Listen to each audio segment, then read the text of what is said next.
Hello, I am Arden Bendler Browning. I am in my studio in Philadelphia, and I'm going to be answering some questions about the work that I will be showing with Galleri Urbane this January.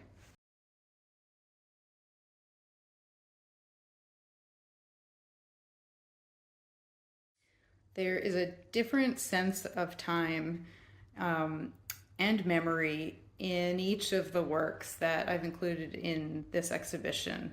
Uh, there's at least one painting that I made from my last body of work where I was visiting one of my family's ancestral homes in Germany.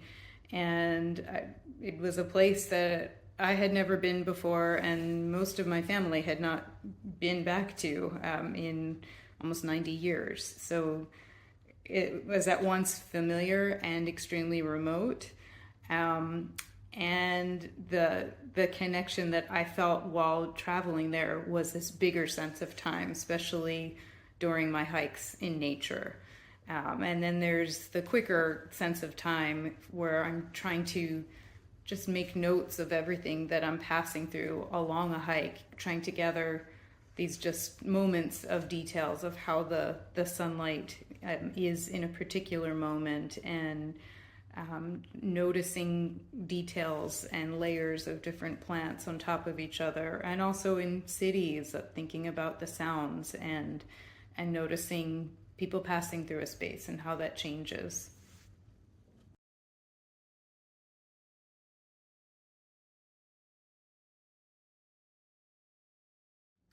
The initial sketches that I collage onto the painting panels, and then I respond to those sketches with paint.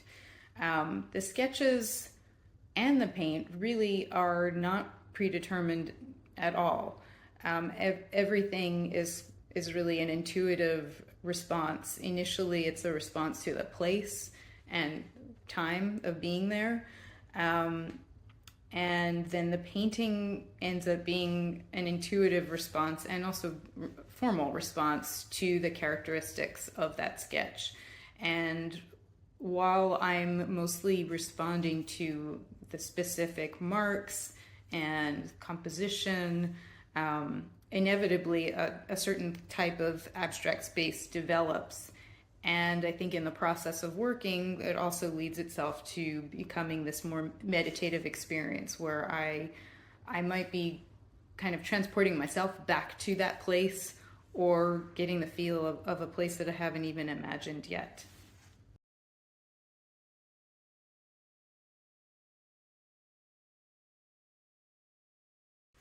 When I am wanting to make a drawing, I usually do need to have something specific I'm responding to, but also sometimes it needs to be like almost an adjacent place or experience. I often am drawn to these transitional moments, like sunset, or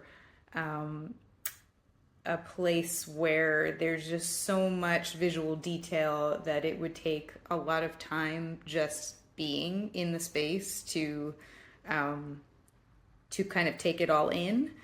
And there are a couple paintings in the exhibition that grew out of drawings I did while driving from Philadelphia to Texas to see the solar eclipse last year. And I did not make any drawings during the eclipse. I was really present and trying to just be, in that time.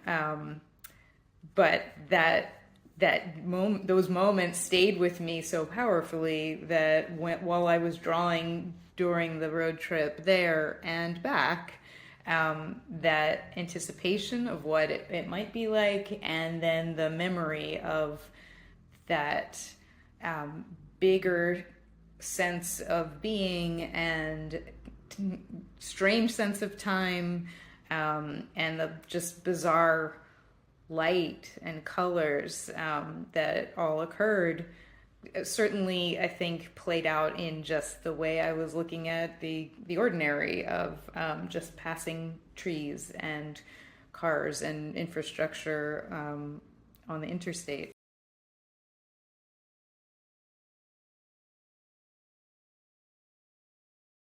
The philosophical concept of possible worlds really felt apt to me when describing this work. And I really only thought about it when I started to hang several of these paintings together in my studio, away from the kind of messier workspace. I try to keep an area sort of like a mock gallery space so I can see what I've done. And when I saw all of the circular paintings together, for the first time, I noticed how they really felt like worlds, planets, each one just its own unique world unto itself. And that was kind of revelatory for me. I had not planned. Obviously, the circle can connect to that image, but it wasn't something that I had set out to do.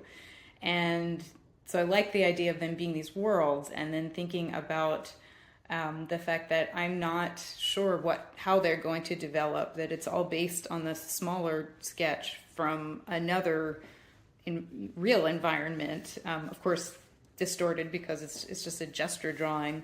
But I liked the idea of other possible worlds, because the thought is that if something else had happened, if there were different choices or different decisions, if we went down a different path, then the resulting world would be different.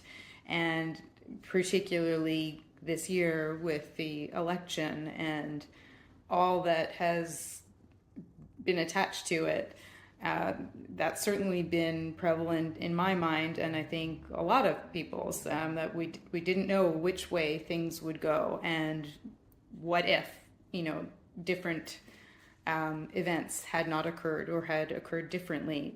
Would things have gone differently? And we don't know what is yet to come. That just felt very apt.